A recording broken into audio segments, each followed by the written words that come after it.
Okay, we're gonna do something a little different tonight. I'm gonna work some obsidian. Yep. I got 2 pieces just in case. I've been working some tough stuff lately, so I might snap this. Yeah.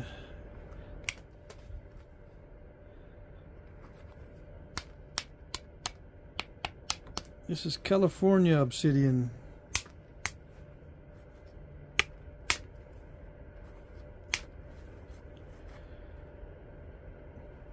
I'm pretty sure.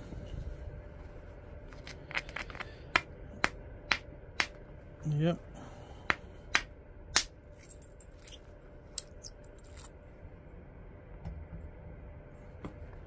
High grade. Okay. But it's translucent. It's the kind that I am very careful with not to get too much of it in my shoes if I can possibly avoid it. This stuff, I've ended up with some of this stuff where it shouldn't be. Yep. Let's see. This is not the matching one. This one's a little better shape.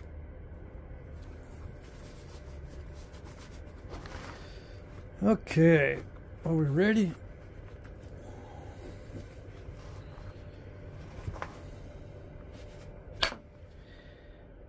Yes, very nice.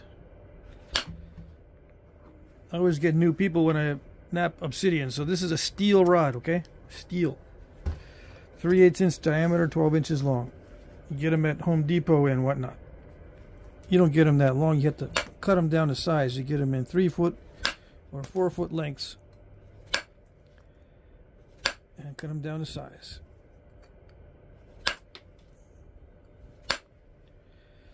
Okay. I got to be careful how I'm striking this. Steel is very crushy on obsidian.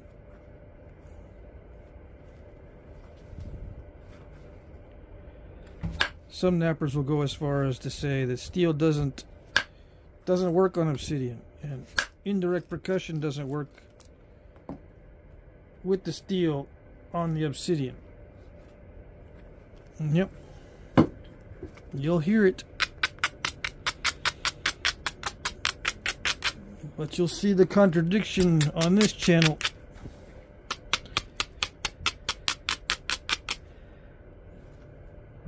That almost dived in, so I gotta be careful. Yeah.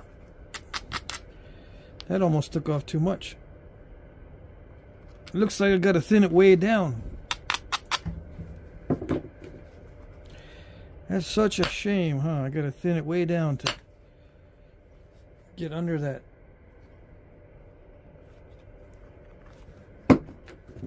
Yeah.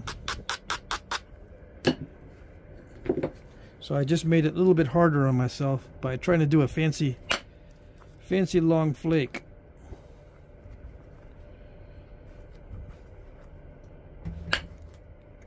Now this is mainly going to be whittling it down little by little because obsidian is not strong. It's very sharp, but it's not strong. So it is very easy to mess it up unless you leave it really thick. Then it's easy peasy, in my opinion.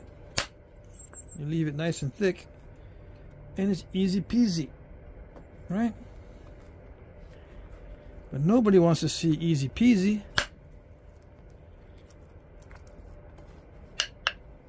No. All the new guys want to see the hardest knapping possible. They don't want to start slow. They want to start at the top. Yeah, they want to be on the top of the food chain. The new guys. Don't show me how to do the thick stuff. I'm brand new. I need to see the paper thin Yeah. It's funny how that works. They don't want to see the paper thin when they're brand new. Something that they can't do.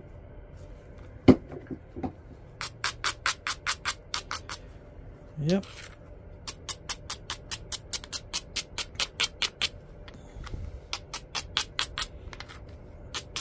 I don't know why that is.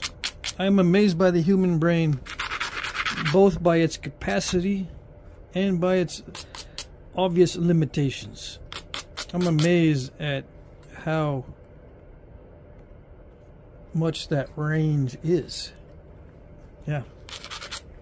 I'm amazed.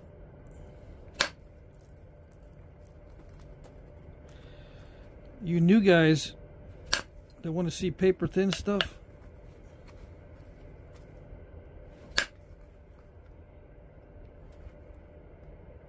good luck. That's all I can say. I wish you a lot of luck in that one. I guess I could make some videos where I do nothing but thick points. I say this is for new nappers. Introduction to napping. You're gonna make a thick point. Yep.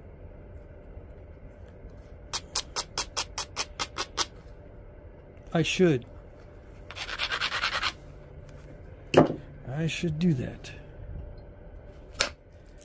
Because that's where you're at.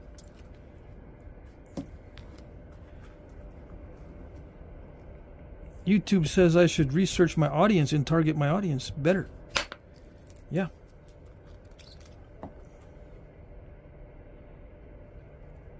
I need to know what my audience is capable of doing. So for the new guys, I should just make thick point videos. Right? I wouldn't get much views. That's why I'm kind of kidding. I wouldn't get views on those.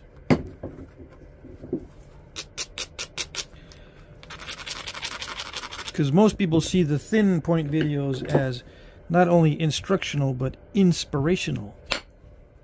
Yeah. They like inspiration. People like inspiration. They go, I want to be inspirated. Stupid camera. Yeah, and everyone wants to be inspirated.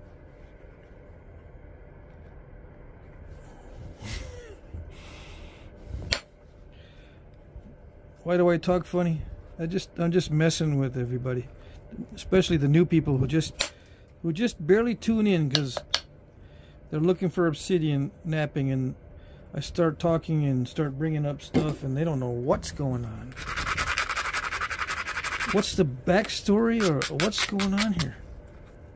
Yeah, there's a lot of backstory. There's a lot of inside jokes that you're not gonna know.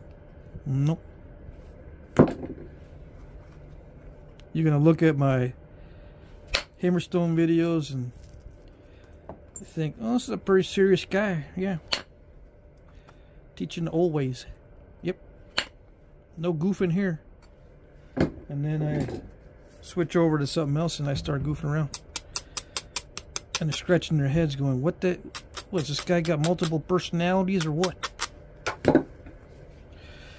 If you only knew. You have no idea.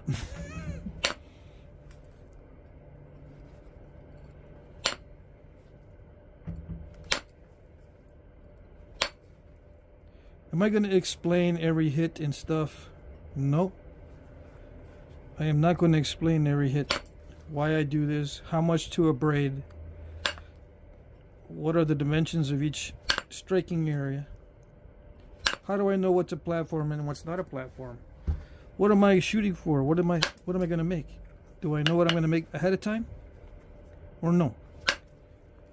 What's the percentage of knowing ahead of time and not knowing ahead of time? I mean, it's like, do you know ahead of time 90% of the time? Or 10%? Do you go with the flow? What's the best strategy? What are you doing right now? What are you looking for right now? I'm not going to answer any of those. I'm going to drift off into something else. I'll talk about something else while I mess this up.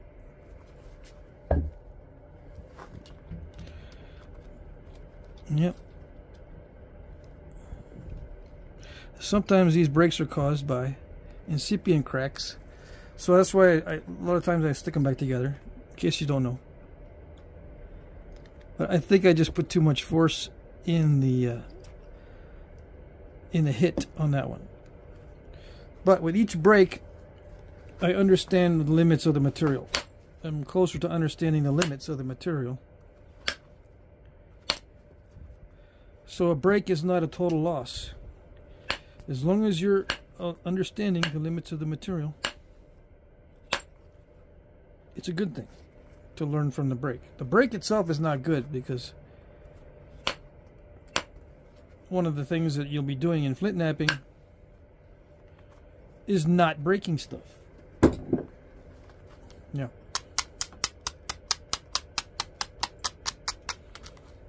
How do you keep it from not breaking? You might ask. You don't. You just live with what you got. You just try to be more gentle. But often you're on the verge of breaking it every strike. Often you're on the verge of breaking it with every strike.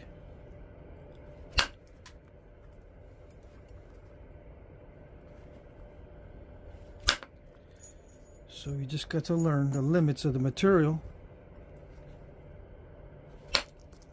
Stay within those limits. Yeah. Easy peasy.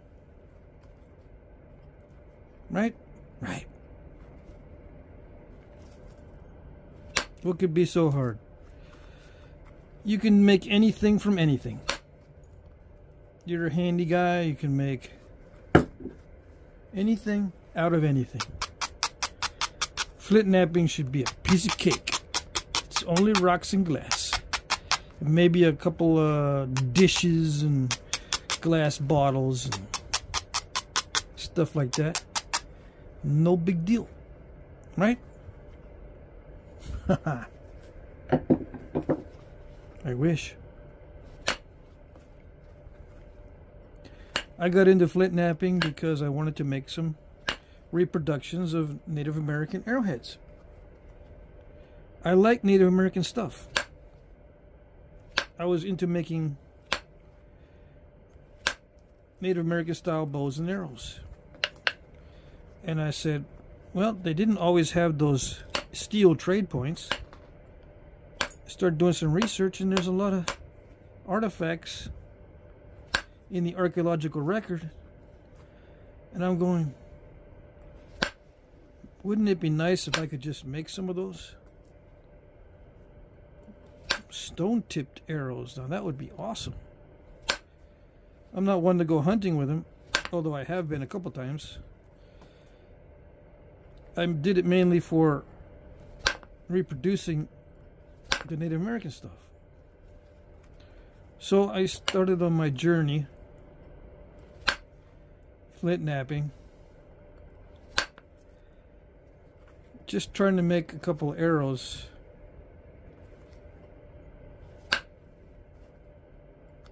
And I found out that it's not that easy. Holy moly. I made some arrowheads when I was a kid, but those were made of slate, and I would grind them down before I knew any better. I didn't know the natives in that area where I grew up, in New Hampshire, were making them out of ground slate. I didn't know. Back then, I also saw the chipped stone arrowheads and was fascinated. So I tried to chip a little bit of the slate, but it doesn't flake. You have to grind it. So I ended up flaking a little bit of it and then grinding the rest down, making some arrowheads like that. Many years passed, I got married, went to college, got a job. The job was highly stressful, so I needed a hobby to feel productive. You don't really feel productive even though you're solving problems at work. If your job is to solve problems and answer questions at work, it never ends. There's always a problem to solve and questions to answer. You don't feel like you're being productive because it's just a never-ending waterfall of problems and questions. And you don't even get satisfaction from your paycheck because it's spent before you get it. You already know where it's all going. Yeah. Before you get it, you know where all of it's going to go. You don't get to sit down and go, what do I get for myself now? Look at my hard work. It's just sitting there, and I'm going to decide where it goes. Silly me. I thought that's how it worked. Nope. Anyway, this is a hobby. It was a hobby. I am trying to change it into a career of some sort. I don't know what direction exactly I'm going with it, but I'm going to make a career of it in some way. I'm still working that out. I'm not going to be napping points for a career. I'm not going to be doing it full time. There's no way I can physically keep up with it full time. It's just too... It's worse than sitting at a desk all day. Napping all day is a little bit worse than sitting at a desk all day. I was sitting at a desk all day. Yeah. So I'm not going to do this full time, but I am going to be doing something related to this. Flintknapping or primitive skills or Stone Age art or whatever.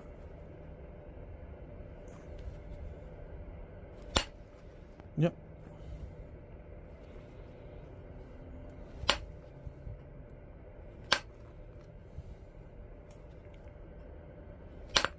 I could go back to work at any time I want, but I'm not going to yet.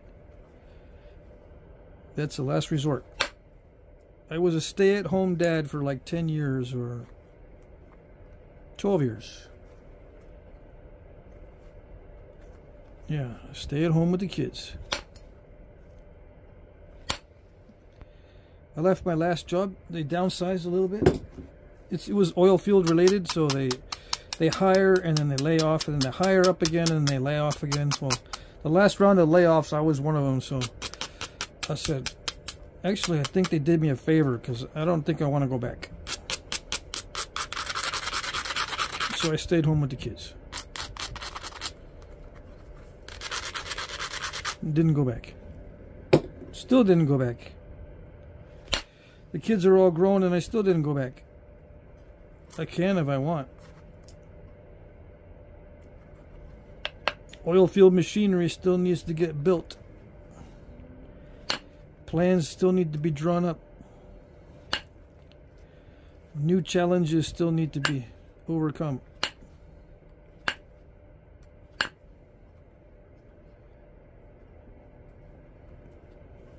New products need new applications, need new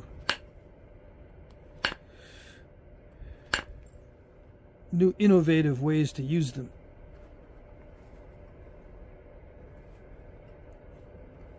Yep. There's new stuff coming out all the time.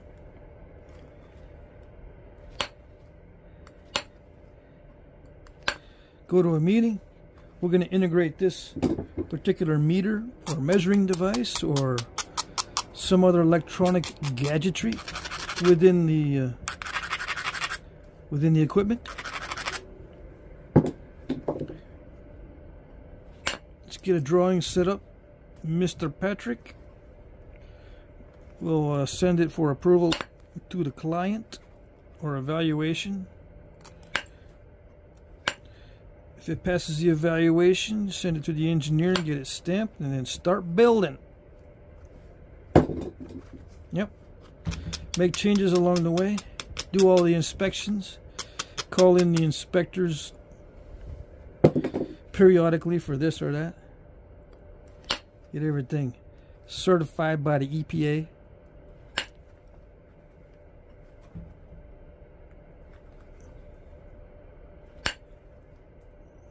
Make sure it'll pass certification.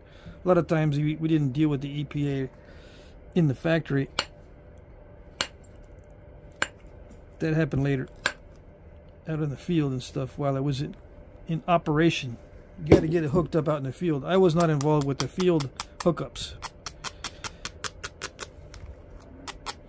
I was involved with shop production. Always in the shop. Always making shop drawings. That's what I ended up doing. Whether it was architectural, semiconductor, or oil field, it was always shop drawings. Stuff that they were manufacturing in the shop or installing in the shop or whatever. Some sort of, like with semiconductor, I didn't do circuit boards. I did the drawings of the machinery that was making the circuit boards and how to hook those up. Anyway, I could go back to all that stuff, but no, it doesn't have any appeal to me whatsoever. Although sometimes I do miss using the drafting software, because sometimes you can do some cool stuff, cool drawings. But napping all day is actually worse on my posture and my physical health than sitting at a desk. Yeah, I found out.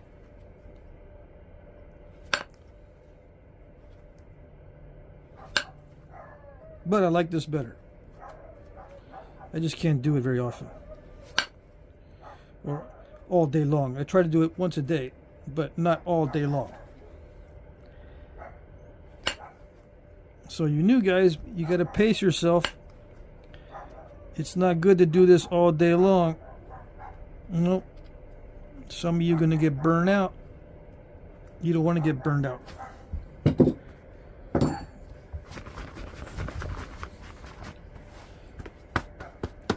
Because then you'll be sitting there late at night, not being able to sleep, and watching Flintknapping and living vicariously. Yeah. Yeah. It's true.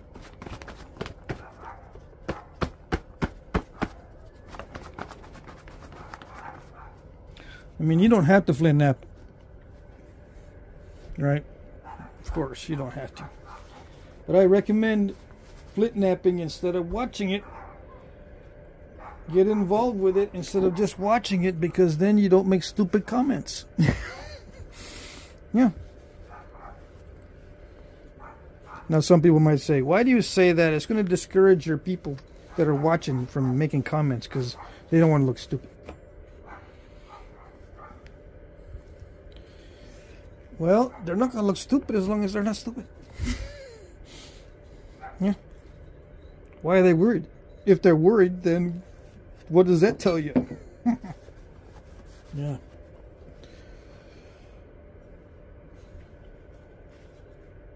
If you hear noises in the background, it's just a bunch of crazy dogs. I posted on Instagram a little 30-second video of me and my dogs today. Those little spazzes, little spaz dogs. Yeah.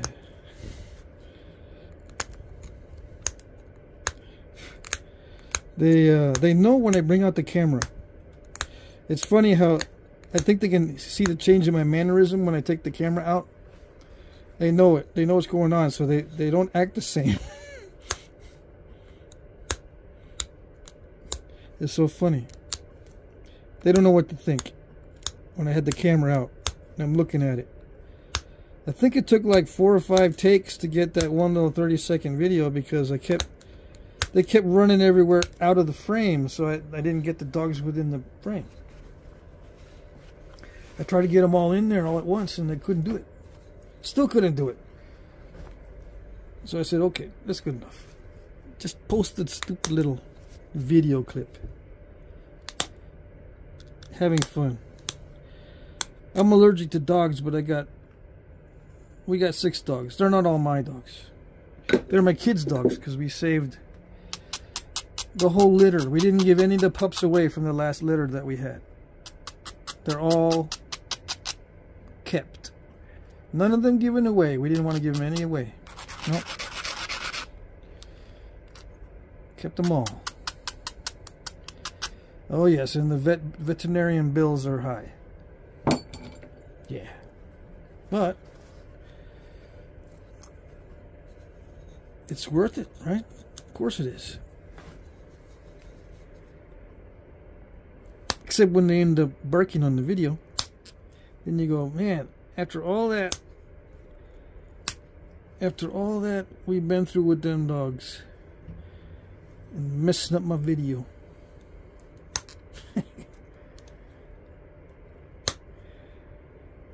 Yeah. What kind of things have we been through with our dogs, you might say? Well, we've babysat several dogs over the years. And at first everything's cool. But then the dogs that we babysit, they start getting ideas. Last one we babysat was a big old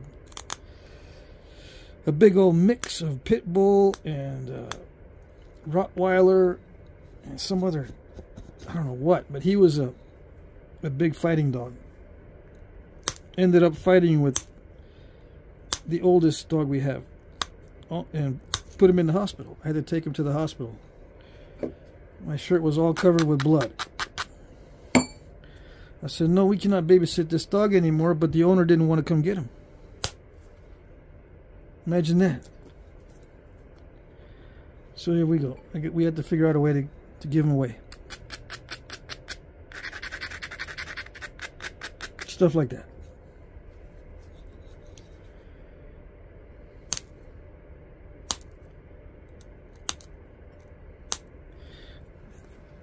Yep. Anyway, still worth it. Except whenever I'm here, we're not going to babysit any more dogs. Not when I'm here. I'm here part of the year now. I'm not here all the time. Eventually want to move up permanently to New Hampshire or Vermont. I was there last year. Scoping out the place, living with my dad. A lot of land available. A lot of houses available too. Of course, they got to be renovated, and a lot of the land is full of ticks that carry Lyme disease. I learned while I was up there that half the ticks in Vermont got Lyme disease. Half of them. In some areas, up to 70%. If you have a large deer population, you can have up to 70% of the ticks infested with Lyme disease. So you don't have many people buying land up there. So it's cheap, which is cool. But I didn't have to deal with Lyme disease when I was growing up over there 40 years ago. No Lyme disease at all. We were out in the woods constantly. Yeah, once in a while there'd be a tick. Maybe a dog tick once in a while.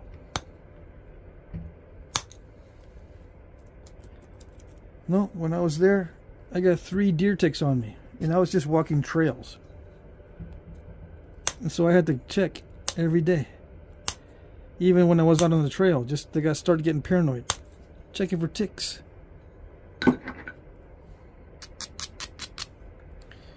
Anyway, I still want to live up there. I still do. And now I got friends in upstate New York and other places in the area, Pennsylvania, YouTube friends, you know.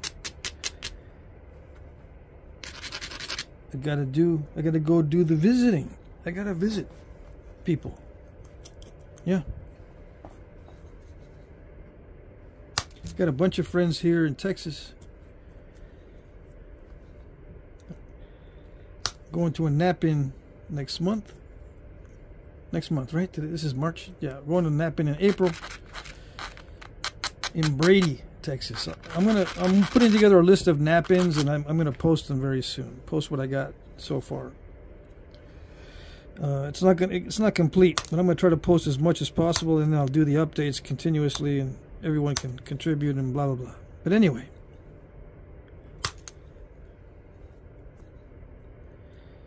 that's what's going on there. That's why I'm only here part of the year.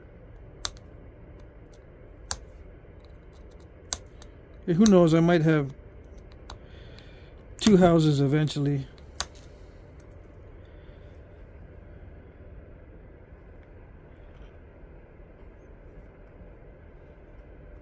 Who knows? I really don't like the heat. I can't stand the heat. The cold is harder for me now as I'm getting older as well, but the heat is even worse. I'd rather be cold than hot. Yeah, I'd rather be cold than hot for sure. I really can't stand the heat in the summertime here.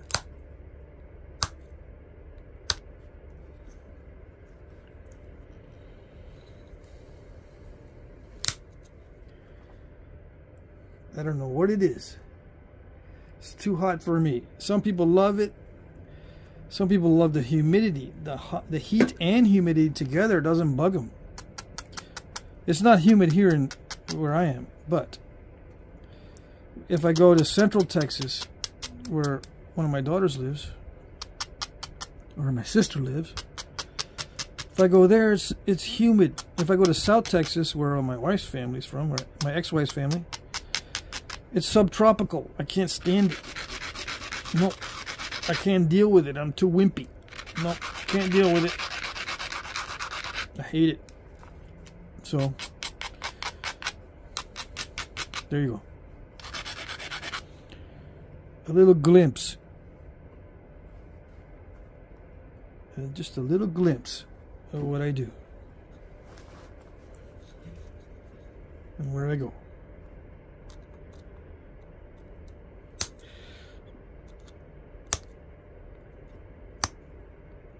So yeah, I'm not explaining what I'm doing, and I'm doing it on purpose. Because if I start explaining, I'm going to mess it up. But I'm using a spatula tool, in case you haven't noticed.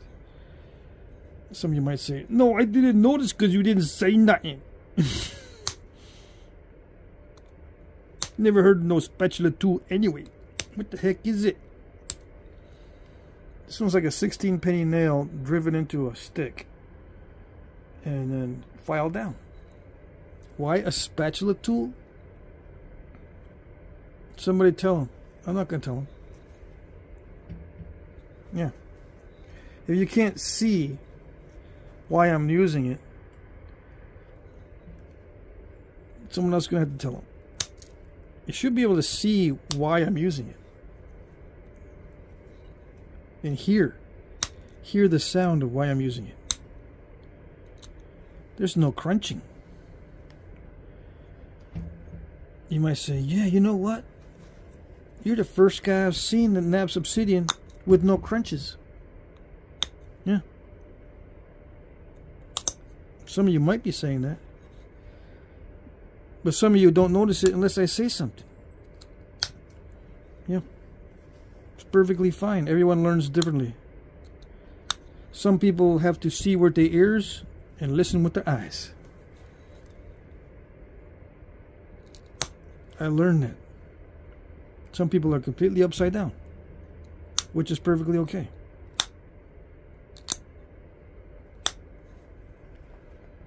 I try to satisfy as many people as I can with the videos, but sometimes I don't try. I try to try, but I don't always try.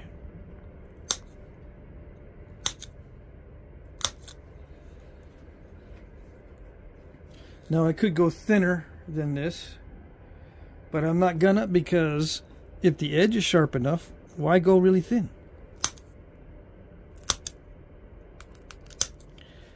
Besides, if you can get good edge quality without getting too thin here in the middle, don't make no sense to get really, really thin, especially with obsidian.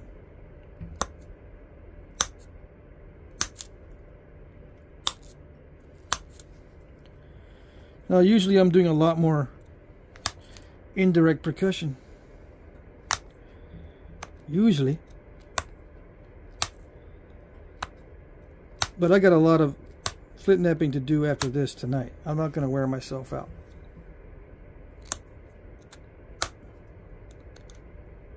I'm just going to take it easy and whittle this down little by little with pressure. With nice easy pressure, because this is obsidian. It's so easy to pressure flake compared to the other stuff that I do. Yep. And if you make it too thin and you're doing this kind of pressure flaking on the base, you can just push too hard on the base and snap it in half. Yeah. I've snapped more points with pressure than with anything else. Yep. With just this type of pressure. Ishi stick pressure. With the Ishi stick, where I can apply a lot of force if I need to. What happens when you apply a lot of force? You risk breaking it with almost every pressure flake. I'm not applying a lot of force right now, just to let you know. I will occasionally sneak in a little bit of advice, or a little bit of insight as to what I'm doing. Once in a while.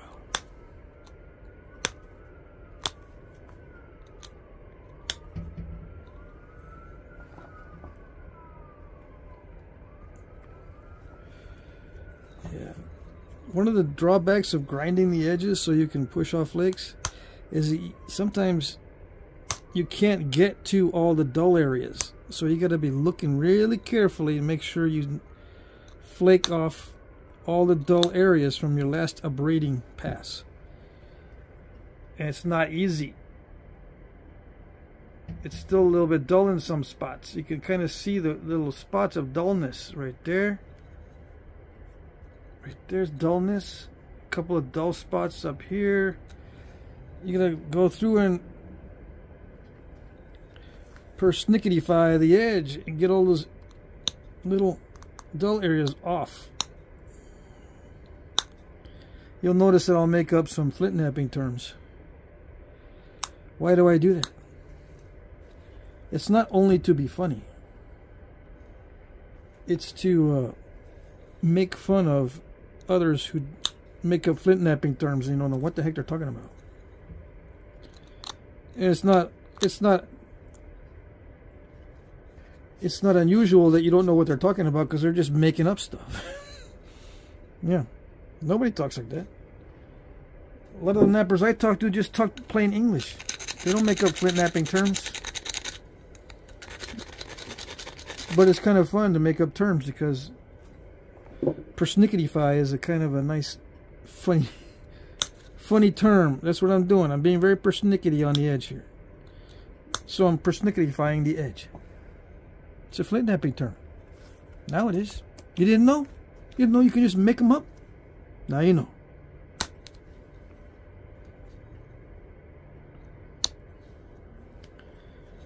Yeah.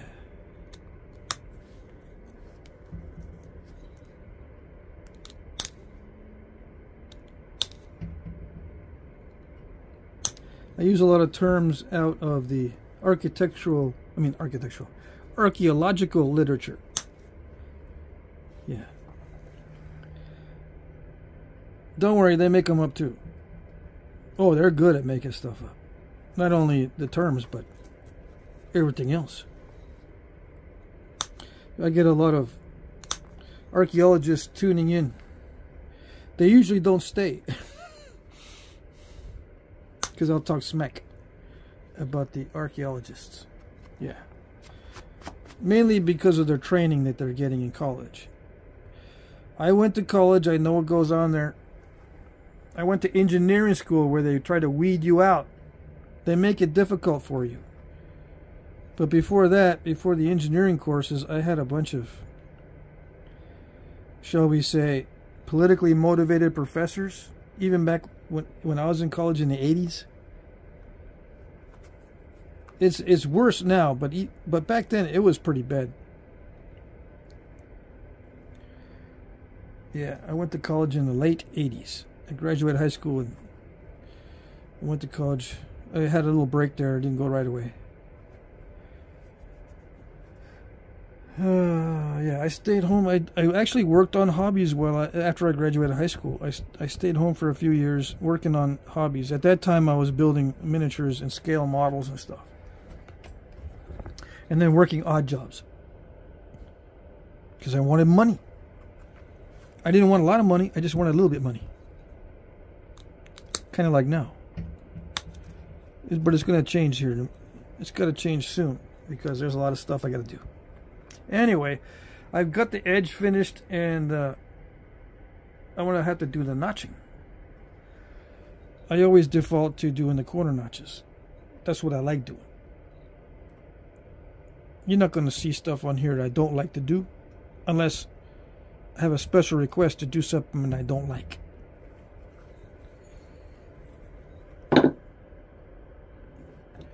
Like what, you might ask? What do you not like about Flintknapping? I thought it was all good. Like the saying goes, it's all good, man. No, it's not all good. In fact, some of it's rather like eating crapiola pudding. Yeah. It's a Flintknapping term. Yeah. It is on this channel. Crapiola pudding. Yep. Some of it is like eating a big old bowl of crapiola pudding. And I don't like it. But I do it because people are struggling with it. I don't like to see you struggling. I like to see you happy. Yes. Happy, happy, happy people.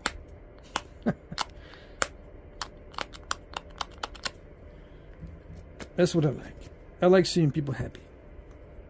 They get so happy. If they can flint knap after years of struggle in their flint napping, they'll show me their face is so beautifully happy if they have a nice, beautifully happy point. Oh, yes. It's amazing how happy people get if they can do an arrowhead. It's amazing. You would think that it'd be something you'd prescribe to someone if they make them so happy. Yeah. Better than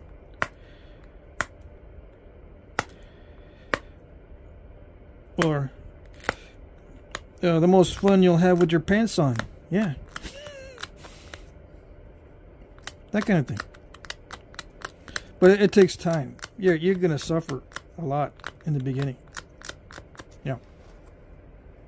But it might be that's what makes it so good. Suffering in the beginning.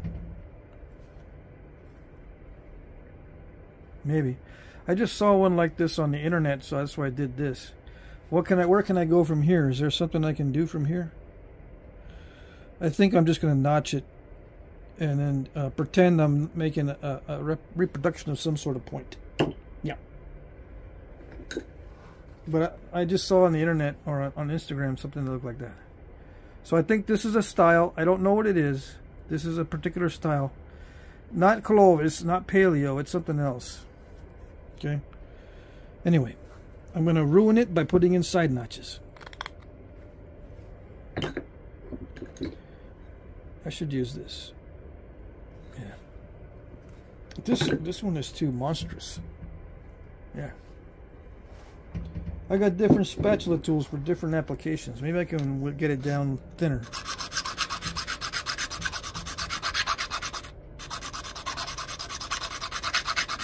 I make my own tools. I make my own pads. This is a domed pad, D-O-M-E-D, domed. I make them myself, for myself, by myself. Everyone asks me, can you make me one? I said, I can, but I don't have time. When I have time, I'll get around to it, yes, but I don't have time right now.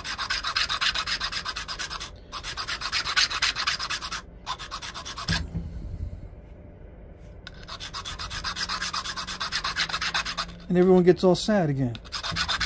Those happy faces get all sad. I want a pad.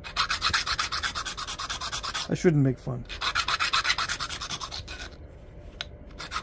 I want a pad too. I want a brand new pad too.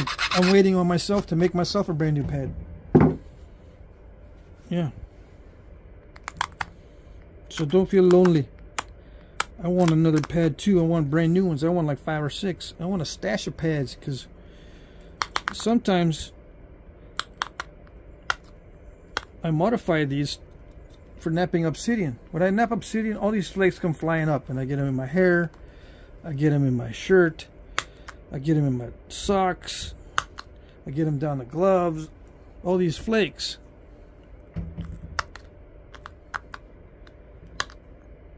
So I drill a hole in the pad so the flakes go through the hole, most of them anyway, so it doesn't fly up when I'm doing this. When I'm doing the pressure flaker and the notching, if I put a hole in the pad right there, the flakes tend to go down in. Yeah. Works out really well, actually. But I haven't made myself any new pads that I can do it. And I'm not going to do it on this one because this is my favorite one right now.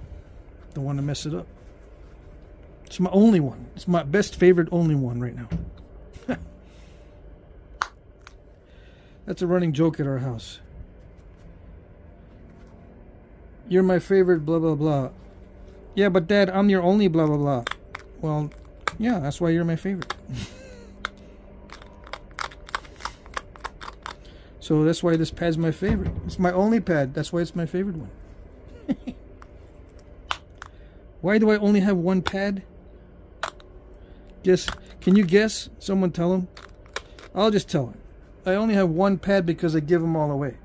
As soon as I have more than one pad, someone will ESP and they'll know that I have extra pads, and they'll go, you have any extra pads? And I say to myself, how in the heck do they know that I have an extra pad? And I had to go, yeah, I do. Can I have it? Of course, I was just waiting for someone to ask me that. Just waiting. No problem, dude. Just let me use it a couple times, all right? And I'll send it. No, I don't know.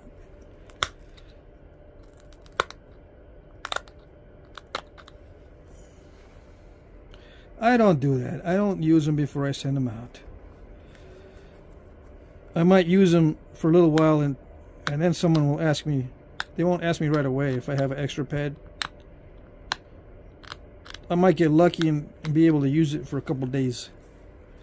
But the ESP will kick in. They'll know that I'm sneaking. I'm sneaking a pad. I'm sneaking a pad. I'm using it. And they know. Something in the mannerism, like the dogs, they know something's up. You're acting a little bit differently. Something's up. They look at you funny. It'll inspire a thought. Yep. You can tell that dogs think. You didn't know that? For a while there, well, I'm still studying philosophy. And philosophers are funny, right? It's being nice. Anyway, they have all this. They have trouble understanding how and why and when people think, and what determines thinking and all that.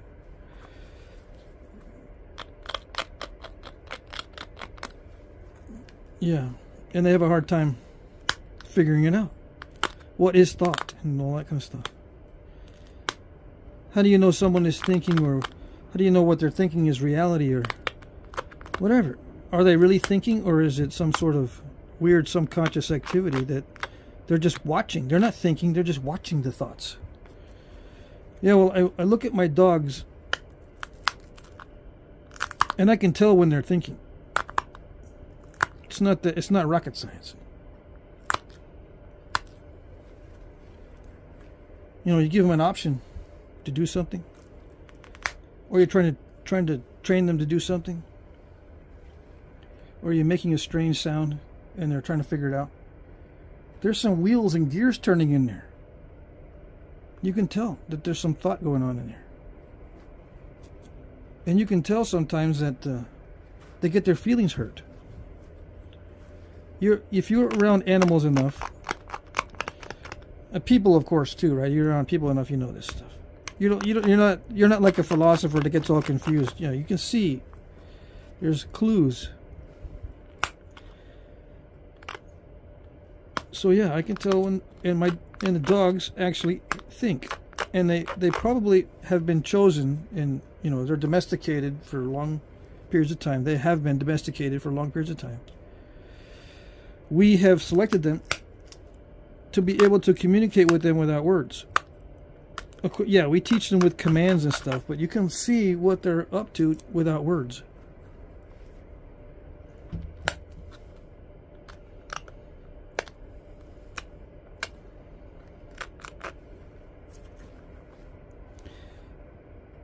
And it's no real mystery. So all these philosophical mysteries, I've been studying these so-called philosophical mysteries. They're not mysteries in many cases. I think that they are classified as mysteries so that they can sell some books. That's what I think. It's mysterious. Yeah.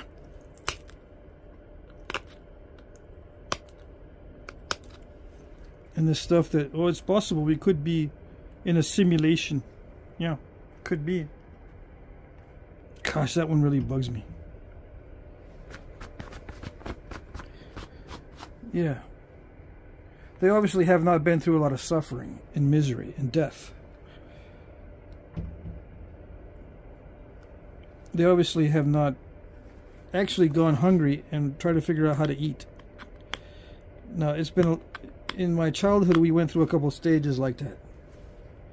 It sticks with you.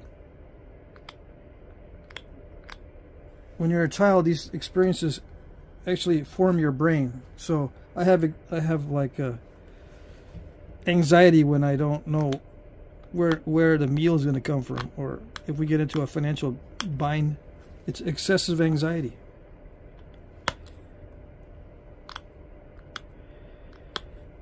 And that's not a dang simulation. That's not a simulation. You only think it's a simulation if you've never been close to a really difficult situation. You've never had anything really difficult happen to you. Then, yeah, it might be a simulation. Yeah, it might all be simulated. Yeah, wait until you have a real hit the bottom experience with mental illness or something like that.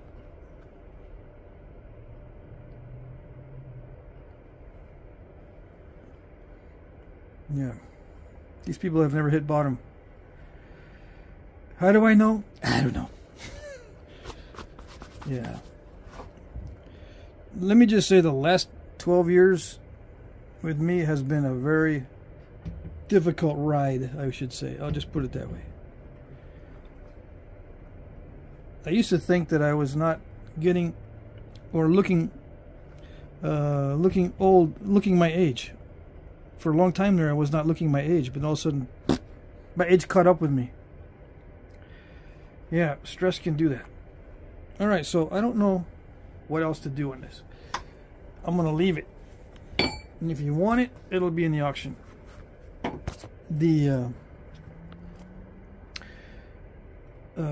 Yeah, most of these items will be available in the auction that I make on video, but not all of them.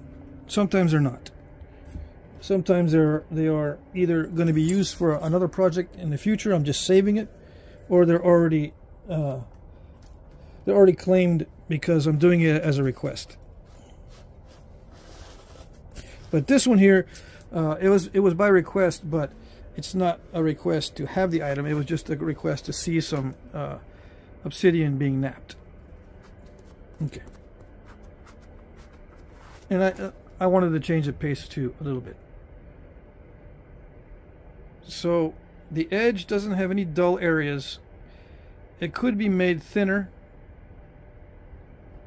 It's still a little thick.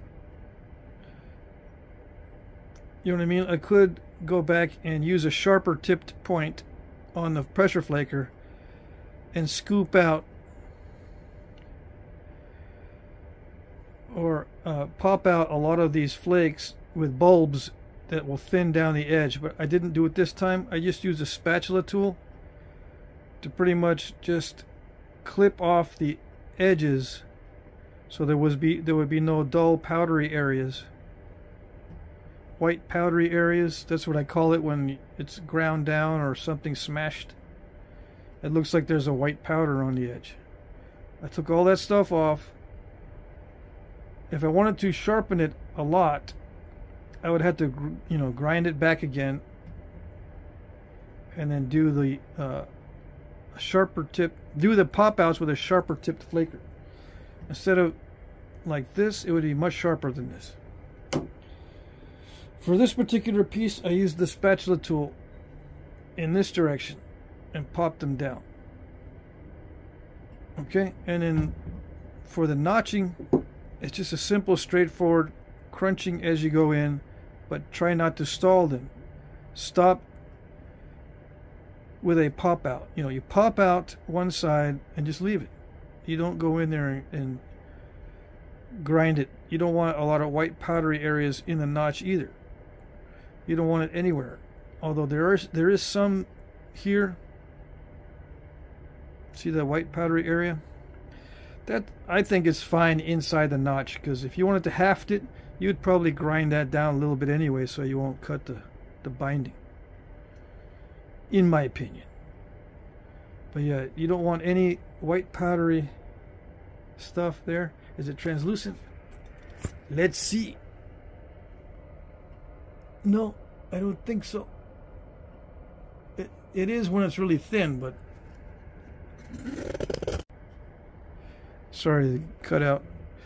It doesn't appear to be translucent very much.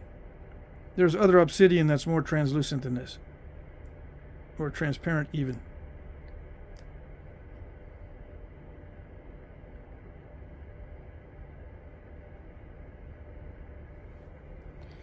Let's see, what else can I do? Where's the tape measure?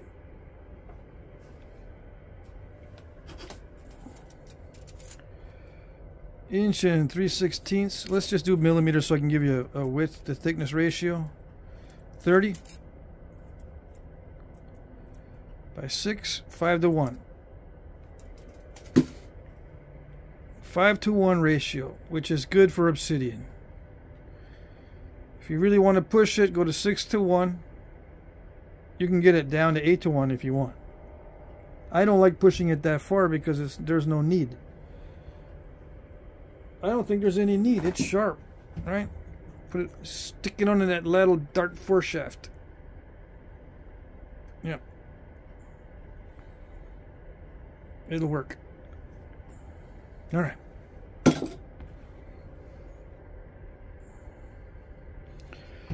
There you go.